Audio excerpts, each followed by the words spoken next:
자, 안녕하세요. 교현쌤입니다. 오늘은 뭐 하는 날이냐면은 생명체를 구성하는 물질, 요거 할 차례죠. 근데 우리가 이 생명체를 구성하는 물질 하기 전에 일단 뭘 먼저 봐야 되냐면요. 생명체가 어떤 원소로 이루어져 있는지부터 먼저 봐야겠죠. 그렇죠?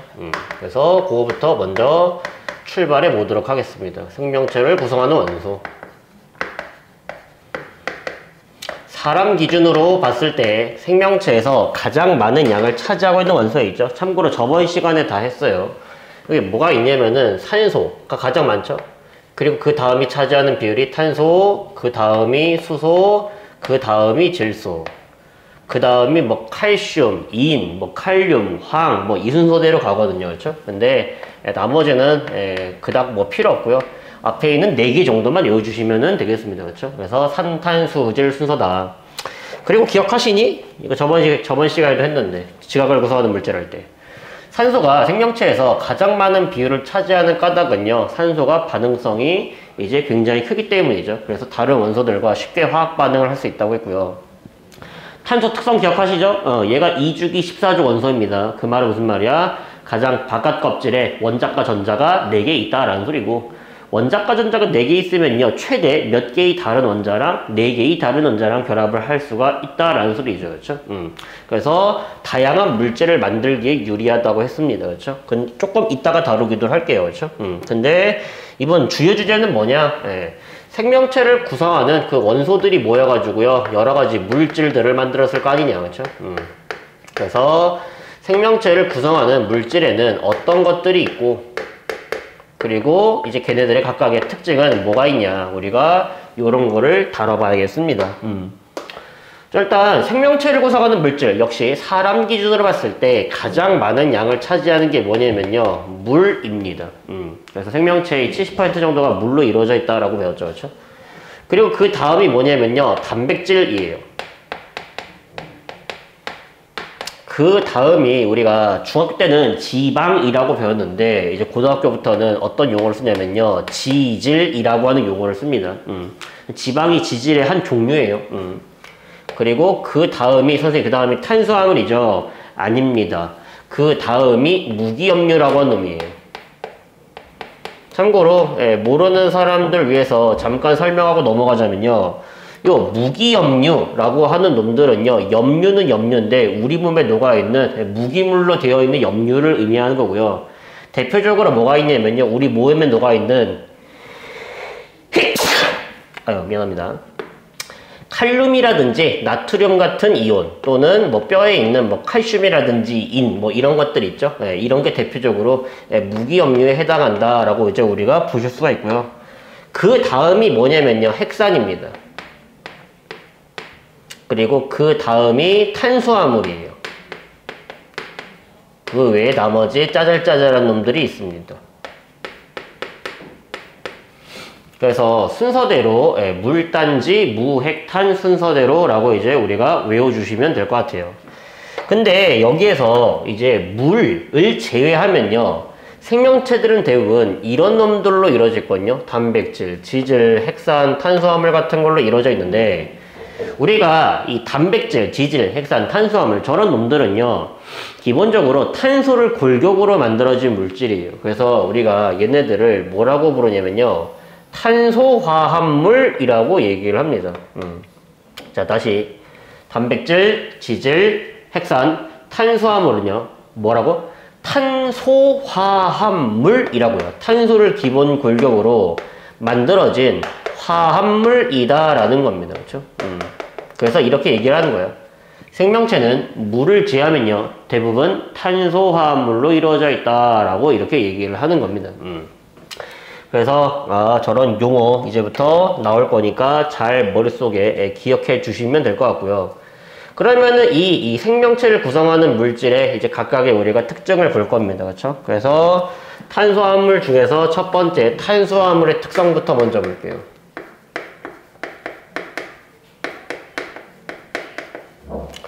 자, 탄수화물 같은 경우는요, 이제 우리가 일단 첫 번째 구성하는 원소, 이런 거부터 먼저 잘 외워주십시오. 어떤 원소로 구성되어 있냐면요. 탄소, 수소, 산소로 이루어져 있습니다. 기본적으로 탄소 화합물에는요. 탄소, 수소, 산소가 들어가 있다라고 보시면 되고요. 이제 나머지들은 여기 추가가 된다라고 보시면 될 것 같아요. 근데 이 탄수화물, 얘가 우리 몸에서 하는 기능, 역할이 뭐냐라는 거죠. 그렇죠? 일단 첫 번째, 우리 몸을 구성합니다. 몸을 구성하고 있는 성분이에요. 그러니까 대표적으로 이제 세포막 같은 데도 탄수화물 붙어 있습니다. 참고로.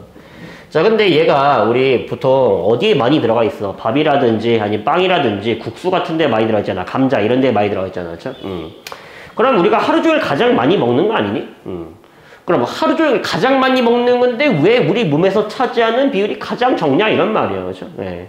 눈치 까셨죠? 네. 얘를요 가장 먼저 에너지로 써버리기 때문입니다. 그렇죠? 그래서 우리가 그런 걸 뭐라 부르냐? 네. 주 에너지 원으로 쓰인다라고 우리가 얘기를 하는 거죠. 그렇죠? 그래서 탄수화물은요 우리 몸을 구성할 뿐만 아니라 주 에너지 원으로도 쓰이고 있다라고 알아두시면 되고요. 자, 탄수화물의 종류 봅시다. 탄수화물은요 여러 가지 종류가 있지만 걔네들을요 크게 세 종류 정도로 나눌 수가 있어요. 자, 첫 번째는 뭐냐면요 단당류라고 불리는 놈들입니다. 말 그대로 단 하나를 말하는 거죠. 하나의 당으로 이루어져 있는 놈들을 말하는 거고요. 대표적으로 여기에 뭐가 있냐면요 포도당 같은 놈들이 있습니다. 그리고 우리가 모형으로 나타낼 때 어떻게 나타내냐면요 이렇게 나타내요. 선생님 단당류는 다 육각형으로 나타내는 건가요? 그렇지 않습니다. 참고로 포도당의 화학식을 어떻게 쓰냐면요 이렇게 적거든요. 탄소 6개, 수소 12개, 산소 6개로 이루어져 있는 물질이에요. 그래서 탄소가 6개짜리라 가지고 이런 놈들을 육탄당이라고 부릅니다. 탄소 6개짜리라서. 그리고 육각형으로 그리는 거예요. 그러면은 눈치 까셨니? 탄소 5개짜리로 이루어진 당도 있거든요. 그런 놈들은요 오각형으로 그리는 거예요. 대표적으로 라이보스랑 디옥시라이보스라고 하는 놈이 있습니다. 뒤에서 공부하게 될 거예요. 그렇죠? 어쨌든 간에 단당류 우리가 이렇게 나타낸다라고 우리가 알아두시면 좋을 것 같고요. 자, 그리고 두 번째는 이당류입니다. 말 그대로 당이 두 개가 모여서 만들어진 놈들을 말하는 거고요. 대표적으로 포도당 2개 모이잖아? 그러면요, 뭐가 만들어지냐면요, 엿당이라고 하는 놈이 만들어집니다. 물론, 엿당뿐만 아니라, 뭐, 설탕이라든지, 아니면은, 이제, 젖당, 이런 놈들도 있는데, 대표적으로 엿당, 이런 것들이 있다라고만 우리가 기억해 주셔도 충분할 것 같습니다. 그렇죠? 자세한 내용은 뭐 책에 나와 있으니까 그거 보시면 될 것 같아요. 그리고 당이 2개가 모여서 만들어진 거니까 우리가 보통 이런 식으로 이제 나타내고요. 그 다음에 세 번째는 단당류가 여러 개 모여서 만들어진 놈들이에요. 우리가 그런 놈들을 우리가 다당류라고 얘기를 하고요. 다당류에 대표적으로 뭐가 있냐? 포도당이 여러 개 모여가지고 만들어진 녹말 같은 놈들도 있지만 셀룰로스라든지 글리코젠 뭐 이런 놈도 있어요. 그래서 다당류 우리가 보통 모형으로는 어떻게 나타내냐? 단당류가 여러 개 모여서 만들어졌으니까 뭐 대충 뭐 이런 식으로 그리게 된다라는 거예요. 그리고 이거 보면은 뭐 떠오르지 않니? 저번 시간에 배웠던 거. 우리가 이렇게 작은 놈들이 모여가지고요 거대한 분자를 만든 거 있죠, 그렇죠? 그래서 이런 놈들을요 우리가 뭐라고 부르는 거냐면요 고분자 화합물이라고 불렀다라는 거 기억나? 또는 다른 말로 뭐라고도 부른다고요? 중합체라고도 부른다고 했죠. 중합체. 자, 그리고 그 중합체, 고분자 화합물을 구성하고 있는 그 작은 알갱이 하나하나를 우리가 뭐라고 부른다고 했다? 얘를 기본 단위체라고 부른다고 했죠. 그래서 녹말의 기본 단위체가 무엇이니? 라고 물어보잖아. 그러면 단당류입니다. 또는 포도당입니다. 라고 이런 식으로 얘기를 하는 거예요. 그렇죠? 그래서 탄수화물 요 정도 알면요. 굉장히 많이 아는 겁니다. 그렇죠? 정리하고 넘어가도록 할게요. 자, 두 번째는 단백질입니다.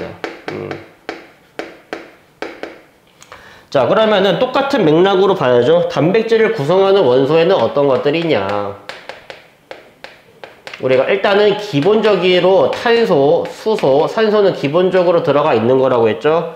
그 다음에 이제 단백질 같은 경우는 여기다가 추가적인 원소가 있는데 그게 누구냐면요. 질소입니다. 그렇죠? 뿐만 아니라 이제 일부 단백질 같은 경우는 모두 포함되어 있냐면요. 황 같은 원소도 포함되어 있어요. 그래서 우리가 단백질은 저런 원소로 구성되어 있고 단백질 종류가 엄청 많거든요. 그렇죠? 이거 적을래야 적을 수도 없어요. 그렇죠? 여러 가지가 있는데 그러면 단백질이 여러 종류가 있다라는 말은 그만큼 단백질이 우리 몸에서 하는 기능도 많다라는 소리죠. 그렇죠? 그래서 단백질 특징 좀 정리해 보도록 하겠습니다. 자, 첫 번째, 단백질은요, 뼈라든지 근육, 머리카락, 이런 거를 구성하고 있죠. 그렇죠? 역시 우리 몸을 구성하고 있는 성분이다. 특히나 물을 제하면요, 가장 많은 게 단백질이라고 했죠. 그 다음에 얘도 먹으면요, 에너지로 쓸 수 있어요. 물론, 주로 쓰진 않지만, 에너지원으로 쓰이기도 합니다. 근데, 우리가 참고로, 대표적으로 단백질로 이루어져 있는 물질에 뭐가 있냐면요. 이거 잘 기억하세요. 굉장히 많이 나오는 보기 중에 하나예요. 자, 단백질은 보통 하하하의 주성분이다 라고 얘기해요. 하하하가 뭔데요? 효소, 그 다음에 항체, 그 다음에 호르몬. 보통 효소, 항체, 호르몬의 주성분이 뭐냐라고 물어보잖아. 단백질입니다. 이렇게 이해하는 거였죠. 자, 그 중에서 일단 첫 번째 요 호르몬, 우리가 대표적으로 인슐린이라고, 혹시 중학교 3학년 때 배웠던 거 기억나니? 인슐린. 혈당량을 감소시키는 호르몬이에요. 그렇죠? 그래서 걔네들은요, 우리 몸의 기능을 지금 조절해 주고 있거든요. 그렇죠? 그런 걸 유식한 말로 우리가 뭐라 그러냐면요, 생리작용을 조절한다라고 얘기를 합니다. 단백질은 그래서 생리작용을 조절할 수 있다. 또는 다른 말로 뭐라 그런다고요? 우리 몸의 기능을 조절한다 라고도 얘기를 합니다. 그렇죠?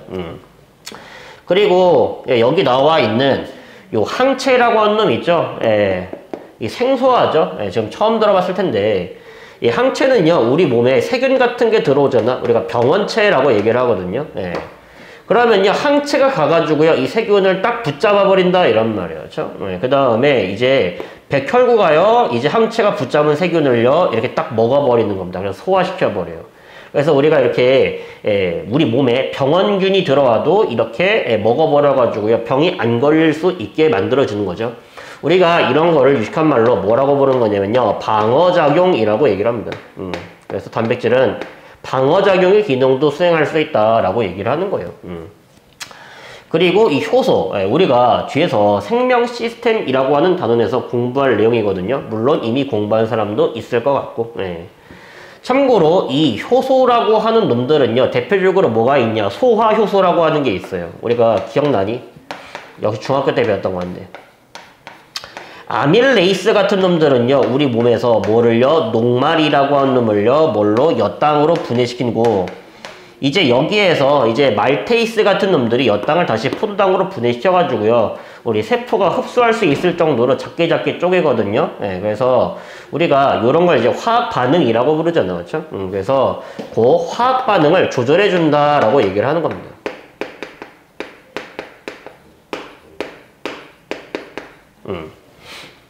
그리고 이제 특히나 이제 간에 있는 뭐 카탈레이스 같은 효소 같은 경우는요, 과산화수소를 분해시켜가지고요, 이제 해독작용, 요런 것도 이제 할 수 있다는 소리예요. 근데 그런 걸 다 통틀어가지고 그냥, 화학 반응을 조절해준다라고 우리가 알아두시면은 뭐 충분할 것 같습니다. 그렇죠? 그리고 이 적혈구 안에 들어가 있는 헤모글로빈이라고 하는 단백질이 있거든요. 참고로 걔가 산소를 운반해주는 단백질이에요. 그렇죠? 그래서 그런 식으로 단백질은요, 물질 운반 같은 것도 조절해 줄 수 있다라는 겁니다. 물론 이미 배우신 사람들은 알겠지만, 그 세포막에 중간중간에 단백질 붙어 있죠. 그렇죠? 통로 단백질, 그 다음에 뭐 운반체 단백질, 그런 거 붙어 있는데, 걔네들도 마찬가지로 세포 안쪽과 바깥쪽에서 물질이 드나드는 거, 물질 운반, 물질 출입, 조절해 줄 수 있다라고 이제 우리가 알아두시면 되고요. 대표적인 단백질 정도는 우리가 조금 알아두시는 게 좋아요. 그렇죠? 대표적으로 단백질에 뭐가 있냐면요, 헤모글로빈이라고 하는 놈이 있습니다. 아까 말했던 어디 들어가 있는 거예요? 적혈구에서 산소 운반을 담당해주는 단백질이고요. 그리고 또 뭐가 있냐면요, 마이오글로빈이라고 하는 단백질이 있어요. 얘 같은 경우는 보통 근육에 있는 단백질인데 근육을 붉게 만드는 이제 원인이 되거든요. 그래서 보통 생선은요, 보통 색깔이 흰색이잖아요. 그렇죠? 흰살 생선이라고 부르잖아요. 그렇죠? 근데 연어라든지 아니면 참치 같은 놈들은요, 살 색깔이 붉은색이죠. 그렇죠? 이유는 이 마이오글로빈이라고 하는 단백질 때문이다라고 이제 우리가 알아두시면 좋을 것 같습니다. 뭐 물론 이거 말고도 뭐 케라틴이라든지 아니면은 뭐 여러 가지가 있는데 그냥 요 정도 있다 알아두시면은 우리가 좀 충분할 것 같습니다. 자, 정리하시면 되고요. 자, 넘어갑시다. 세 번째, 지질. 자, 일단 지질 같은 경우는 어떤 구성원소로 이루어져 있나요? 얘도 일반적으로 탄수화물과 마찬가지로 탄소, 수소, 산소로 이루어져 있습니다. 그렇죠? 그리고 이제 우리가 지질 같은 경우는요, 우리 몸에서 어떤 기능을 하냐면요, 첫 번째, 이 지방 같은 놈들이 있죠? 그런 놈들은요, 우리 몸에서 에너지를 저장하는 형태로 쓰입니다. 저장 에너지원으로 쓰여요. 그래서 얘는 종류랑 연결이 되죠, 그렇죠? 그래서 이 저장 에너지원으로 쓰이는 게 뭐다? 우리가 보통 중성지방이라고 불리는 놈들입니다. 얘가 이 역할을 하고 있다. 그래서 뭐 중성지방은 뭐 다시 시스랑 트랜스로 나누게 되는데 트랜스 지방이라고 들어는 봤죠, 그렇죠? 필요 없습니다. 그래서 우리가 보통 탄수화물 같은 거 있죠? 밥 많이 먹잖아? 그러면요, 탄수화물 형태로 저장하는 게 아니라 지방으로 바꿔서 저장합니다. 그래서 탄수화물 많이 먹으면요, 비만의 원이 되는 거야, 결과적으로. 얘가 문제예요. 뭐 물론 얘도 문제긴 하지만.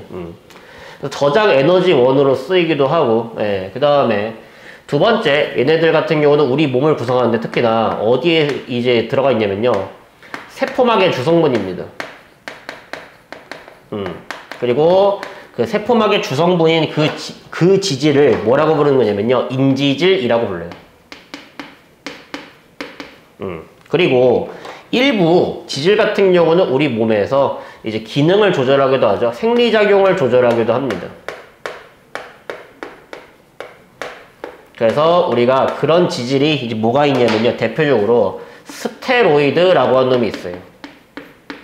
대표적으로 성호르몬의 주성분입니다. 참고로 요 스테로이드가. 그래서 우리 몸에서 각종 생리작용 같은 거 조절해 줄 수 있다라고 이제 우리가 알아두시면 될 것 같아요. 그렇죠? 그래서 지질은 종류에 따라서 이런 식으로 세 가지 기능으로 나누어진다라고 우리가 정리해 주시면 충분하고요. 네 번째, 핵산으로 넘어갑시다. 자, 구성원소 뭘로 이루어져 있나요? 얘 같은 경우는 탄소, 수소, 산소뿐만 아니라 뭐까지 포함되어 있냐? 질소, 그리고 또 뭐까지 있냐면요, 인이라고 하는 원소까지 들어가 있습니다. 그렇죠? 그래서 5가지 원소 정도로 이루어져 있다라고 우리가 보시면 될 것 같고요. 핵산 같은 경우도 마찬가지로 두 종류로 나누게 되고요. 그 종류에 따라서 기능이 달라지게 되거든요. 첫 번째, 우리 몸에서 뭐가 있냐면요, 유전 정보를요 저장하고 있는 핵산이 있습니다. 선생님, 유전 정보가 뭡니까? 뒤에서 조금 더 자세하게 할 거예요. 그렇죠? 일단 그 유전 정보를 저장하고 있는 그 핵산을요, 우리가 뭐라고 얘기를 하는 거냐면요, DNA라고 얘기를 합니다. 들어는 봤죠? 그렇죠? DNA. 그렇죠? 참고로 줄임말입니다. 디옥시라이보 뉴클레이 애시드의 줄임말이에요. 그렇죠? 어쨌든 이따 할 겁니다. 그리고 두 번째, 유전 정보를 전달하거나 아니면은요, 단백질 합성에 관여하게 됩니다.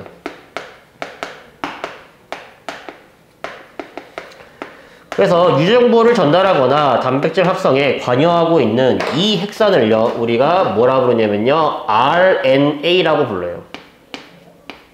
그래서 핵산은 크게 두 종류, DNA랑 RNA로 나누게 된다. DNA 역할, 유전정보 저장, RNA 역할, 유전정보를 전달하거나 단백질 합성에 관여한다 라고 이제 우리가 알아두시면 되겠습니다. 그렇죠? 그래서 얘네들 지금 내가 적은 1, 2, 3, 4 뭐예요? 탄소화합물에 대한 내용이었습니다. 그렇죠? 잘 정리해 주시면 될 것 같고요. 자, 5번째, 그럼 이번엔 비탄소화합물 누구 있어요? 물 있죠? 얘 구성원소 안 적어도 되지? 바보 아닌 이상 다 알죠? 그렇죠? 자, 물의 특징 봅시다. 얘 같은 경우는 비열이 굉장히 큽니다. 그리고 비열이 크다. 선생님, 비열이 뭔가요? 이거는 어떤 물질 1g의 온도를요 1도씨만큼 올리는데 얼마만큼의 열량이 필요하니 이걸 비열이라고 얘기를 합니다. 근데 물은요, 다른 물질에 비해서 비열이 굉장히 커요. 그리고 비열이 크다라는 말은 반대로 이렇게 해석하면 되죠. 1g을 1도씨에 올리는데 에너지가 개같이 많이 필요해. 그러면은 온도를 올리기가 힘들겠구나.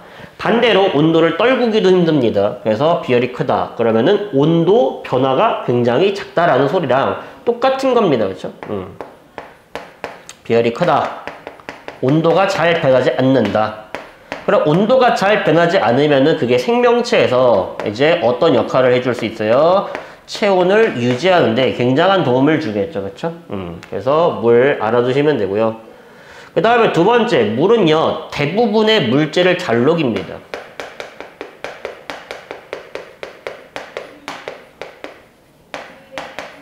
그래서 우리가 용해도가 크다라고 얘기도 하죠. 그렇죠?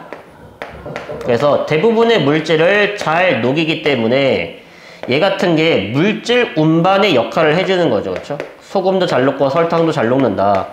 그럼 우리 몸에서 이산화탄소라든지 아니면 이런 것들, 노폐물 이런 것들을 운반시켜 준다라는 겁니다. 그렇죠? 그래서 물의 특징, 이 정도만 알면은 뭐 충분할 것 같아요. 그리고 여섯 번째, 무기염류. 자, 무기염류도요, 우리 몸을 구성하고 있습니다. 뭐 뼈라든지 아니면은 요런 데 들어가 있고요. 그리고 무기염류 같은 경우는요, 우리 몸에서 각종 생리작용을 조절해 주게 됩니다. 얘도 특히나 우리 신경계가 돌아가려면요, 이렇게 나트륨이나 칼륨 같은 이온이 반드시 필요해요. 그거 아니면 신경계가 작동을 하지 못합니다. 그렇죠? 그래서 생리작용을 조절하고 우리 몸을 구성하고 있다.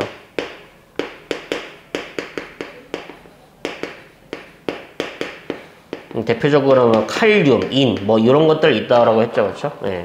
그래서 탄소화합물, 비탄소화합물의 특징 이렇게 잘 이제 정리해가지고 암기해주시면 되겠습니다. 근데 솔직히 말하자면은요, 이 부분을요 원래는요 그렇게 자세하게 내면 안 돼요. 원래 정확하게는 이거 전부 다 거의 다 생명과학 2에 있는 내용이에요. 그렇죠? 하지만 학교에서 수능에는 안 나오지만 내신에는 충분히 낼 수가 있는 거니까 일단은 먼저 설명을 해드렸습니다. 학교 선생님이 생명과학 담당하시면은요, 뭐 이런 것도 가르치고서 충분히 낼 수 있겠죠. 그렇죠? 자, 그리고 이제 마지막 탄소의 화학적 성질입니다. 지금 얘네들 전부 다 물과 무기염류 같은 거 제하면요 탄소화합물이라고 했죠. 그렇죠? 그러면은 뭐 탄소의 우리가 특징을 이제 알아야겠죠. 탄소화합물의 특징.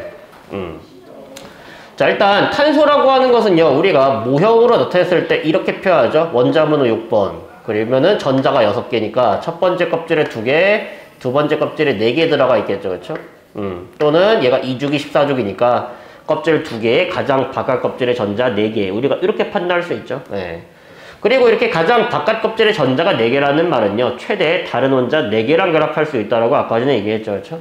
근데 그것뿐만 아니라 우리가 화학결합 단원에서 공부를 했는데 이렇게 탄소는요 공유 전자쌍을요 4개만 만들면 돼요.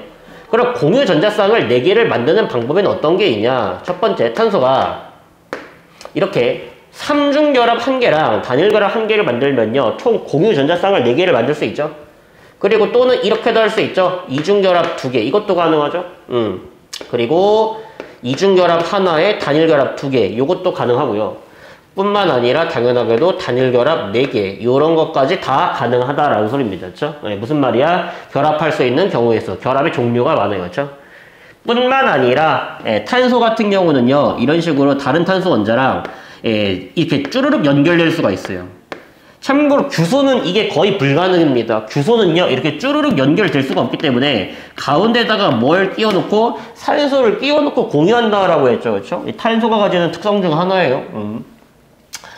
자, 근데 이렇게 일자로 연결된 이런 모양 있죠? 우리가 이런 거를 뭐라 부르냐면요 사슬 모양이라고 얘기를 합니다. 그래서 탄소는 다른 탄소 원자랑 이렇게 쭈르륵 연결돼 가지고 사슬 모양을 만들 수도 있지만 이렇게 탄소 원자가 쭈르륵 사슬을 잇다가 중간에 탄소 원자가 이렇게 삐져나올 수도 있죠. 그렇죠? 그래서 우리가 이런 거를 가지 모양이라고 부르기도 하고요. 원래 정식 명칭은요 가지 달린 사슬 모양이라고 얘기를 합니다. 그렇죠? 줄여가지고 가지 모양이라고 할게요.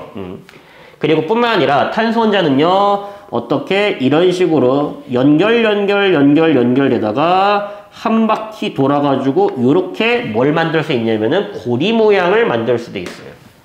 그래서 탄소 원자 같은 경우는 다른 탄소 원자랑 연속적으로 결합을 하면서 어떻게 이렇게 다양한 모양을 만들 수도 있다라는 소리입니다. 뿐만 아니라 다양한 원소랑도 결합할 수 있죠. 수소랑도 결합할 수 있고 산소랑도 결합할 수 있고 질소랑도 결합할 수 있고 염소랑도 결합할 수 있고 다양한 비금속 원소랑 결합이 가능하다라는 소리예요. 그렇죠? 그래서 탄소화합물은 뭐 할 수밖에 없다? 다양할 수밖에 없다 이런 말이에요. 그래서 탄소화합물이 다양한 까닭에 대해서 서술하시오라고 만약에 물어보잖아. 그럼 뭐라고 대답하는 거야? 첫 번째, 일단 가장 핵심적인 키워드 이거 반드시 언급해줘야 됩니다. 원자가 전자가 4개라고 하는 거 반드시 들어가야 되죠. 이게 핵심 키워드 중에 하나야. 원자가 전자가 4개이므로 뭐 할 수 있다? 아, 최대 다른 원자 4개랑 결합할 수 있다. 이게 첫 번째 키워드. 두 번째 키워드, 최대 다른 원자 4개랑 결합할 수 있다. 세 번째 키워드, 그뿐만 아니라 단일 결합뿐만 아니라 이중 결합이라든지 삼중 결합도 할 수 있다. 즉 다양한 결합을 할 수 있다. 그리고 마지막 키워드, 얘네들은 탄소 원자들이 연속적으로 결합하면서 이렇게 사슬 모양뿐만 아니라 가지 달린 사슬 모양 그리고 고리 모양까지 만들 수 있다 라고 적는 게 완전 정석적인 대답이에요. 그렇죠? 정석적인 서술형. 그래서 그거 꼭 잘 알아두시길 바라겠습니다. 그렇죠? 탄소의 기본적인 특성 잘 정리해 두시면 좋을 것 같아요. 자, 그리고 이제 우리가 지금부터 본격적으로 이제 이 중에서 누구를 주로 다룰 거냐면요. 여기 나와 있는 요 단백질이라고 하는 놈 있죠? 단백질이라고 하는 놈과 요 어디 갔어? 핵산이라고 하는 놈 있죠? 이번 단원에서는 사실 얘네가 주인공이에요. 단백질과 핵산. 그러면 쟤네들의 일단 공통점을 먼저 알고 있어야겠죠? 우리 아까 전에 이 녹말 같은 다당류 같은 경우는 기본 단위체가 모여서 만들어진 고분자 화합물이라고 했죠? 참고로 단백질과 핵산도 마찬가지입니다. 단백질도요, 기본 단위체가 모여서 만들어진 고분자 화합물이고요.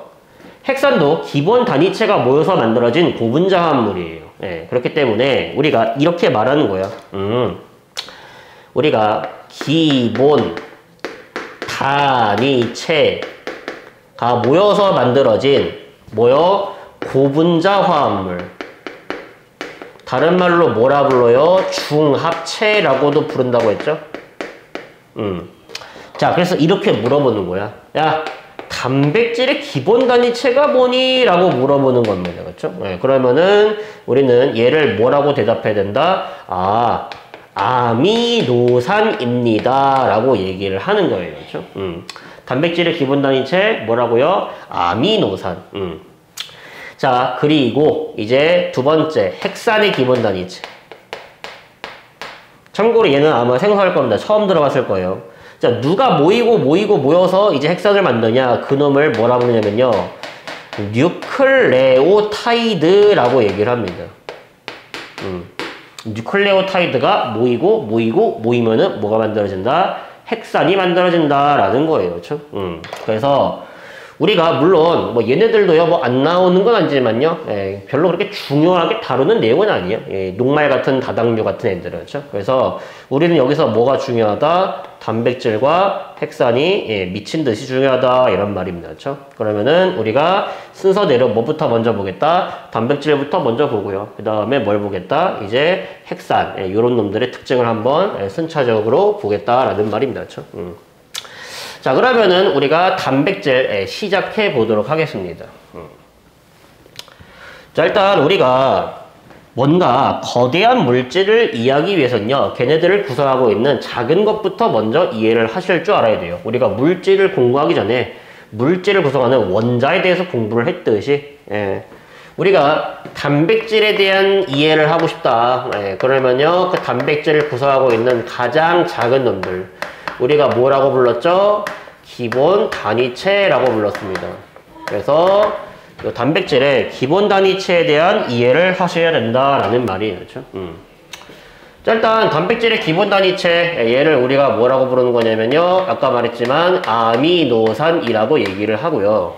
참고로 얘 몇 종류가 있냐면요, 20종류가 있습니다. 생명체가 사용하는 아미노산은 일반적으로 이렇게 20종류다라고 얘기를 하는데, 자, 아미노산에 우리가 공통점, 저 20종류의 아미노산이 전부 다 다르냐? 아니, 그렇지가 않다라는 거예요. 그렇죠? 그래서 쟤들의 구조적 특징을 한번 공부해 보도록 하겠습니다. 일단 모든 아미노산들은 기본적으로 중앙에 탄소 원자가 이렇게 위치하고 있어요. 이 카이랄 탄소라고 얘기를 하거든요. 예. 얘가 위치해 있고요. 자, 한쪽 귀퉁이에는요 수소 원자가 매달려 있습니다. 한쪽 귀퉁이에는요 이렇게 질소 1개랑 수소 2개가 달라붙어 있는 원자단, 이렇게 원자의 집단 말하는 거죠. 요런 게 달라붙어 있는데 우리가 요 원자단 있죠. NH2 원자단. 우리가 얘가 너무 특별하기 때문에 따로 이름을 붙여주는 거예요. 그래서 얘를 뭐라 부르냐면요. 아미노기라고 얘기를 합니다. 아미노 그룹. 영어로는 아미노 그룹. 한글말로는 아미노기라고 얘기를 하는 겁니다. 그렇죠? 그리고 한쪽 귀퉁이에는요. 이렇게 탄소 원자 1개, 산소 원자 2개, 그 다음에 수소 원자 1개가 연결되어 있는 원자단이 있는데 역시 이 원자단 굉장히 특별한 성질이 있어가지고 따로 이름을 붙여주는 겁니다. 얘를 뭐라고 부르는 거냐면요. 카복실기라고 얘기를 합니다. 카복실 그룹이라고 얘기를 하는 거예요. 그렇죠? 그래서 20종류의 아미노산은요. 싹 다 첫 번째 중심에 탄소 원자가 있고요. 한쪽 귀퉁이에 수소, 한쪽에는 아미노기, 한쪽에는 카복실기가 있다라고 알아두시면 돼요. 그리고 마지막 한쪽 귀퉁이 탄소는요 4개의 원자랑까지 결합할 수 있다고 했죠. 예, 여기에 R이라고 하는 붙어있죠. 참고로 R은요 원소기호가 아니에요. 그렇죠? 예, R이라고 하는 건 우리가 뭐라고 부르냐면요 이제 영어로는 알킬기, 예, 한글말로는 곁사슬이라고 얘기를 하거든요. 근데 이 곁사슬에 이제 H 원자가 달라붙을 수도 있어요. 그래서 여기 H가 오잖아. 그러면요 우리가 그러한 아미노산을요 글라이신이라고 부르는 거고요. 만약에 여기 CH3 같은 게 달라붙잖아. 그러면은 그런 아미노산을 라이신이라고 얘기를 하는 겁니다. 그래서 이 곁사슬의 종류에 따라서 아미노산의 종류가 달라지더라 이런 말이에요. 그렇죠? 그래서 곁사슬이 몇 종류? 얘가 참고로 20종류입니다. 그래서 곁사슬이 20종류이므로 아미노산도 몇 종류가 나온다? 20종류가 나온다 라고 이제 우리가 이해를 해주시면 될 것 같아요. 그렇죠? 그래서 요것이 아미노산이구나 라고 우리가 알았는데 근데 정작 중요한 거는 그래서 아미노산과 아미노산이 연결되면서 뭘 만들어? 단백질을 만드는 거잖아요. 그렇죠? 근데 그러면은 그 아미노산 사이에 자 결합의 특징을 우리가 이해를 하셔야지 이제 단백질을 이해할 수 있겠죠. 그렇죠? 자 봅시다. 예를 들어서 여기 아미노산 1개 그릴게요. 빨간색으로 한번 그려볼까요? 1번 아미노산. 그래서 여기 아미노기 있고 중앙탄소 있고 수소 매달려 있고 카복실기 매달려 있고 그 다음에 여기 곁사슬. 우리가 이것을 그냥 R1이라고 합시다. 1번 곁사슬. 자, 그 다음에 반대쪽에도 또 다른 아미노산이 있습니다. 역시 아미노기 있고 중앙탄소 있고 수소 매달려 있고 카복실기 매달려 있고 그 다음에 여기에 알킬기 곁사슬 R2라고 합시다. 그렇죠? 그래서 저렇게 아미노산 2개가 이렇게 결합할 때 어떤 특징이 나타나냐면요. 한쪽 아미노산의 카복실기에 있는 OH 부분과 반대쪽 아미노산에 아미노기에 있는 이 H가 뭐 하게 되냐면요. 결합을 하게 됩니다. 그러면요. 눈치 있죠? 눈치? 예. 수소 원자 2개랑 산소 원자 1개야. 그럼 뭐가 돼서 빠져나간다? 얘가 물이 돼가지고 빠져나간다 라는 소리입니다. 그렇죠? 그래서 이렇게 물로 빠져나가고요. 나머지 부분이요. 달라붙게 됩니다. 예. 그래서 우리가 그거를 역시 그림으로 한번 그려볼까요? 여기에 아미노기 있고 여기에 중앙탄소 있고 수소 원자 있고 카복실기에 일부는 떨어져 나갔고 마찬가지로 이쪽 아미노기에 일부 떨어져 나갔고 중앙탄소 있고 카복실기 있고 여기에 이렇게 알킬기 곁사슬 이렇게 있고 자 그러면은 우리가 이 부분이 떨어져 나가고요. 이 탄소 원자랑 질소 원자가 서로 뭐 하게 되냐? 공유 결합을 하게 됩니다. 그렇죠? 네, 이렇게 결합을 하게 되는데 우리가 저 공유 결합이요. 굉장히 특별해가지고요. 따로 이름을 붙여주는 겁니다. 그렇죠? 그래서 우리가 이 아미노산과 아미노산 사이에 형성된 이 결합을요. 우리가 앞으로 뭐라고 부르기로 했냐면요. 이걸 펩타이드 결합이라고 부르는 거예요.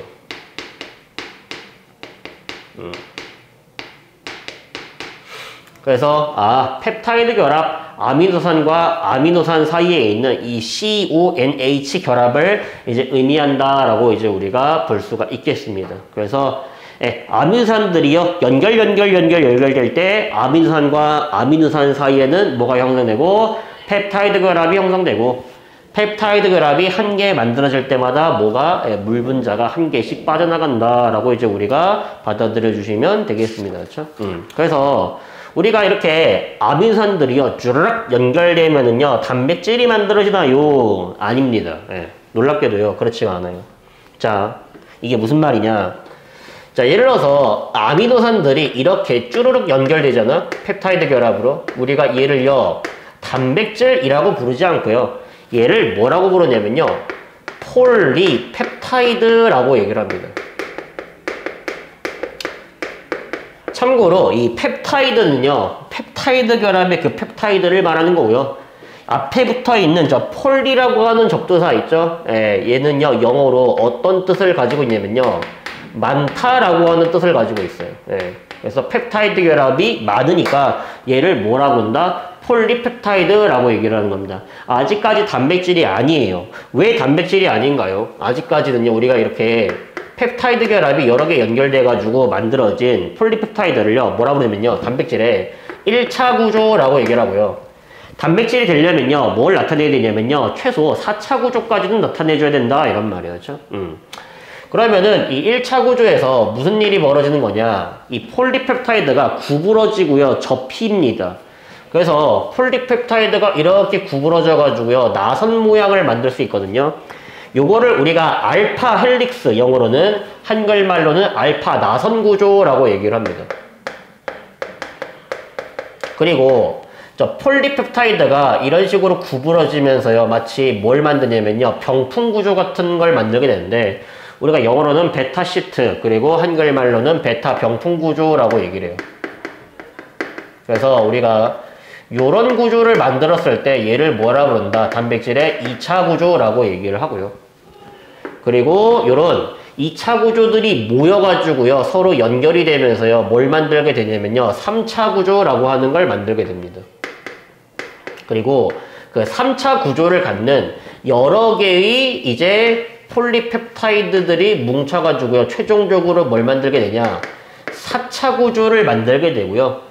이때부터 우리 몸에서 특정한 기능들을 수행하게 됩니다. 3차 구조를 이제 2개 이상 모여야지 4차 구조가 돼요. 그렇죠?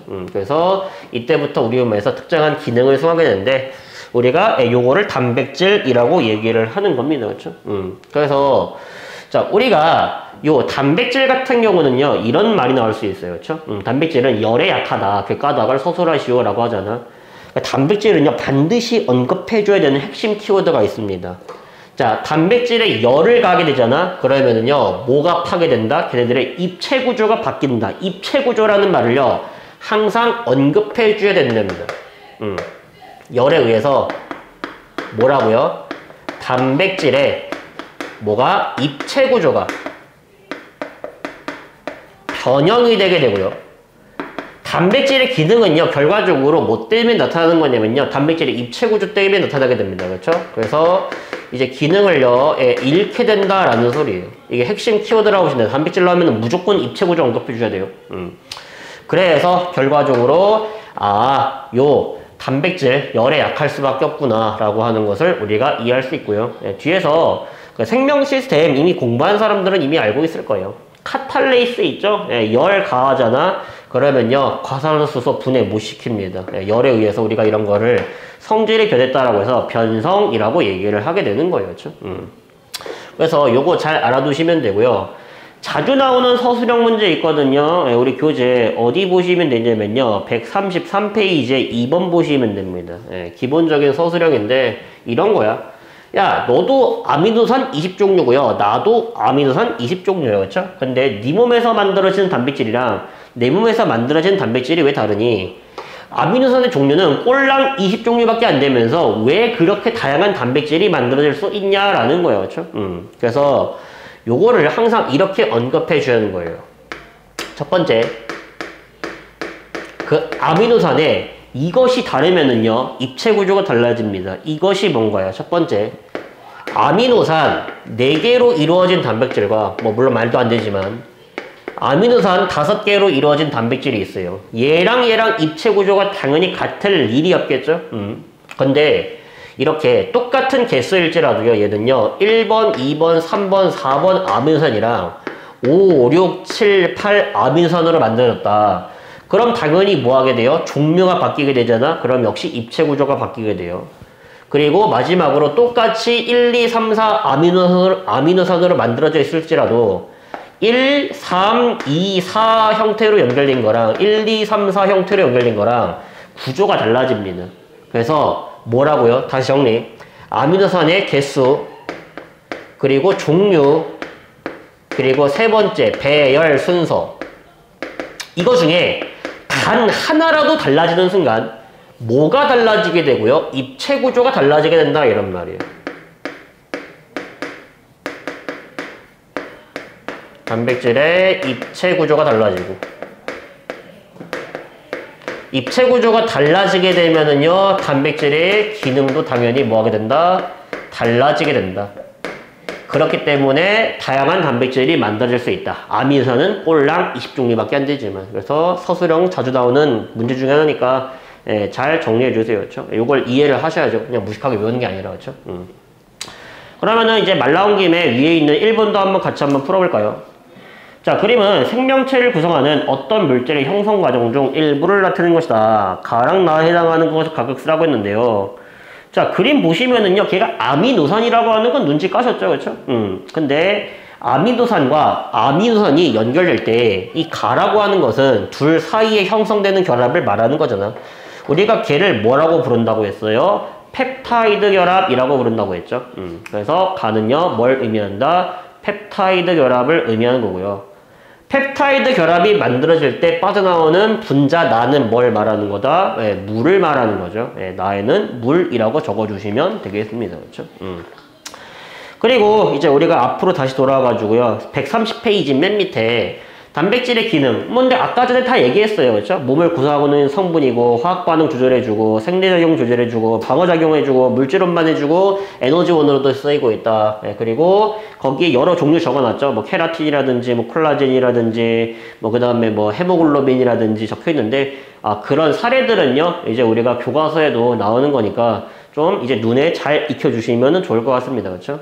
그러면은 우리가 일단 여기까지 했으니까 잠깐 끄는 다음에 뒤에서 핵산으로 우리 다시 보도록 하겠습니다.